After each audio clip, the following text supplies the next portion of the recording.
As the warm July sun bathes your neighborhood in that soft golden light, imagine your neighbors pausing mid-stride on their evening stroll, drawn like magnets to the riot of color spilling across your yard.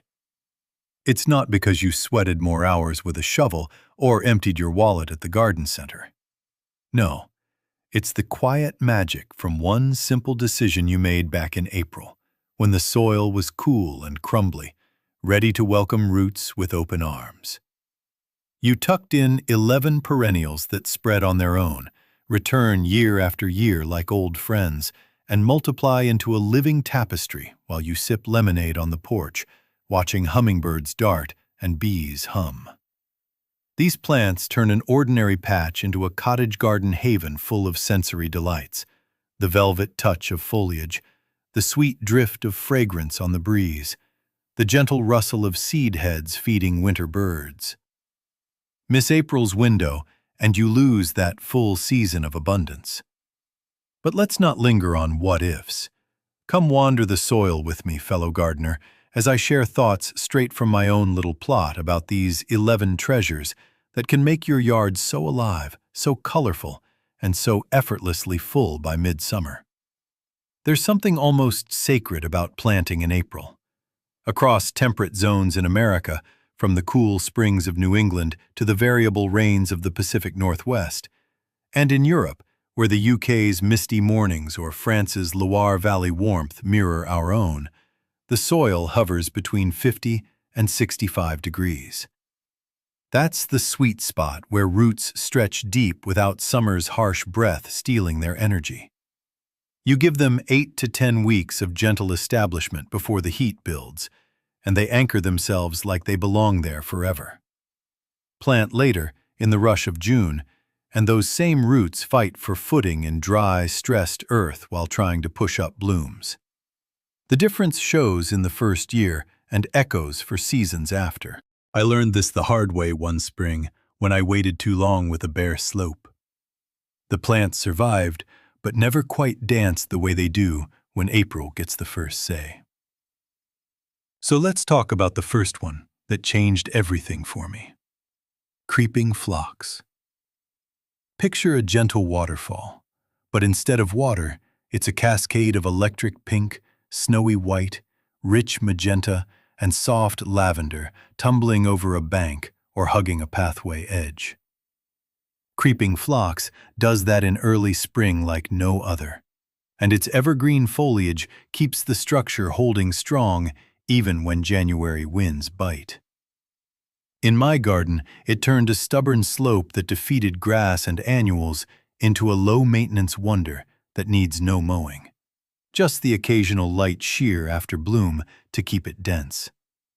Hardy in zones 3 through 9 here in the States, and equally happy in similar European cool climate spots like southern England or northern Germany. It spreads by trailing stems that root wherever they touch moist soil. No extra fuss. I pair it with early sedums for texture contrast, and the two weave together like a natural carpet that suppresses weeds and feeds early bees. One common mistake I see is planting in heavy clay without improving drainage first. Mix in coarse sand and compost and watch it thrive. In drier European summers, it appreciates a mulch of leaf mold to hold moisture, but once settled, it laughs at neglect. Next comes the Daylily, that unstoppable workhorse that grows from Alaskan chill to Florida heat, and even the arid edges of the American Southwest or Mediterranean-like spots in Spain. Its color palette feels endless: deep burgundies, peachy corals, bright oranges, lemon yellows, and bicolors that glow at dusk. Plant a mix of early, mid, and late bloomers, and you get waves of flowers from early summer clear into fall. Every 4 or 5 years, I dig up a clump and divide it into 10 or 15 new plants, each one ready to bloom the next season. That's free abundance straight from the soil. In my experience, massed daylilies shade out weeds so completely you barely pull a single dandelion after the second year. Just mind the cats if they roam your yard. Every part is toxic to them, though dogs wander past without issue.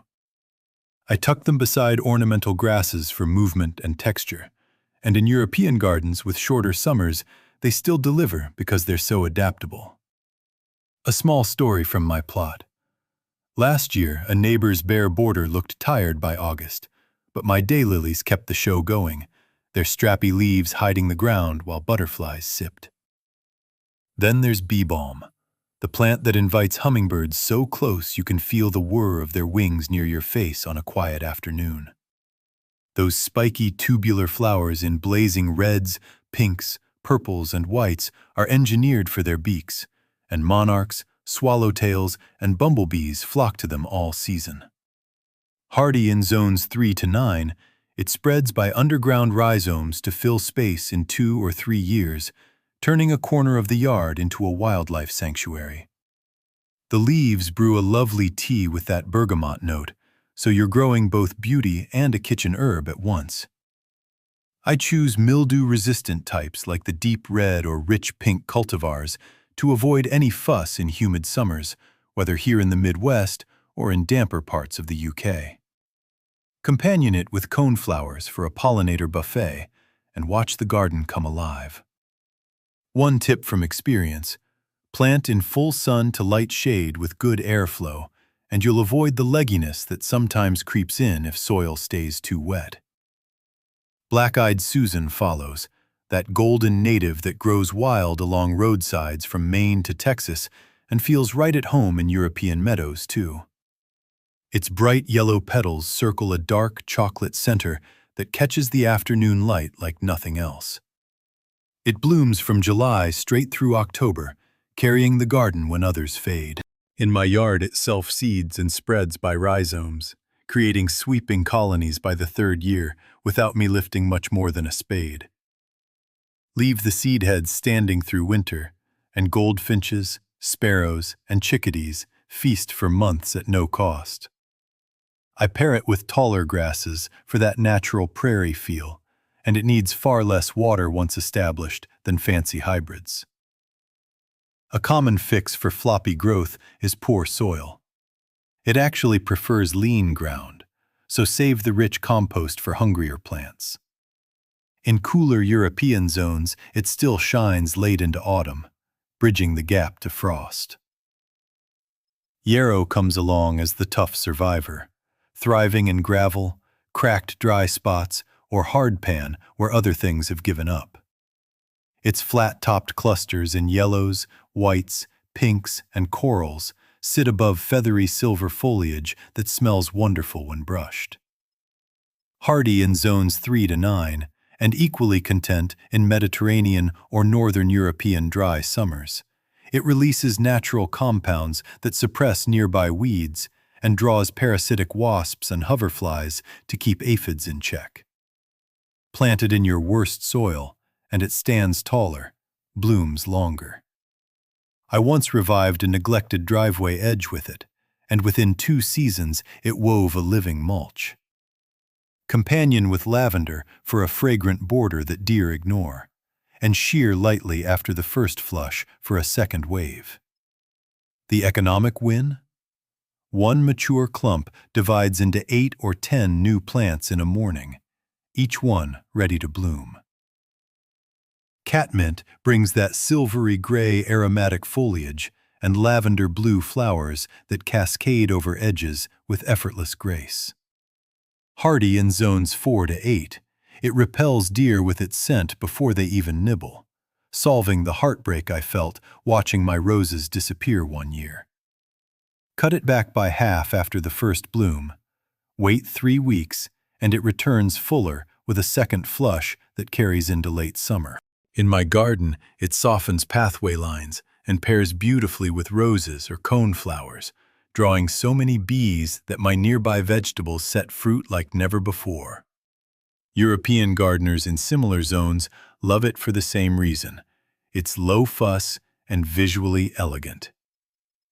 A small troubleshooting note: rich soil makes it flop, so lean it out and let it find its natural mound shape.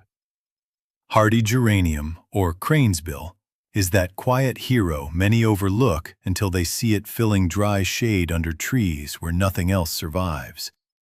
Not the annual kind from the store that vanishes with frost. This true perennial returns and spreads, offering low mounds of foliage that turn bronze red in fall. I favor the soft white with pink blush or deeper rose varieties for zones 4 to 8, perfect for both American woodlands and European woodland gardens. One cut after bloom brings fresh leaves and often a second round of flowers.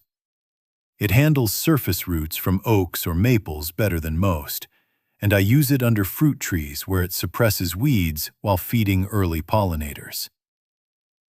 The story of my shaded border coming back to life after years of failure still makes me smile. Garden phlox adds that evening fragrance that drifts 30 feet on still summer nights, filling the air with sweet spice from large, dome-shaped clusters in pinks, purples, reds, and whites. Blooming mid to late summer when the garden needs a lift, it transforms outdoor evenings into something magical. Choose mildew-resistant kinds and give them air circulation for trouble-free years. I bring stems indoors for vases that scent whole rooms, and it pairs with daylilies for layered color. In European summers with more rain, it appreciates morning sun to dry foliage quickly. Goldenrod settles the late-season show with arching sprays of tiny yellow flowers like frozen fireworks. It blooms September and October when gardens often look tired, supporting over 100 species of bees and butterflies. Forget the old allergy myth. Ragweed is the real culprit. Goldenrod's heavy pollen stays with insects. Hardy in zones 4 to 9 and at home in European wildflower meadows, it spreads enthusiastically but divides easily every 3 years. I let it run in naturalized areas and pair it with asters for a final pollinator feast. Lamb's ear brings that irresistible, soft, woolly silver foliage children and adults can't resist touching. It reflects light to make neighboring colors pop, and cuts evaporation in heat, staying drought tough. Spreading by stolons into weed-suppressing mats, it unifies borders and stays semi-evergreen in warmer zones. I run it as silver ribbons between color groups for a cohesive look that feels intentional yet wild. Finally, New England Aster explodes in October with rich violet, lavender, pink, and white daisies that deepen in the low autumn light. Pinch stems twice in early summer for bushy mounds that need no staking, and it becomes a critical nectar stop for migrating monarchs. Hardy in zones 3 to 8, it spreads and self-seeds reliably, dividing every few years for more free plants.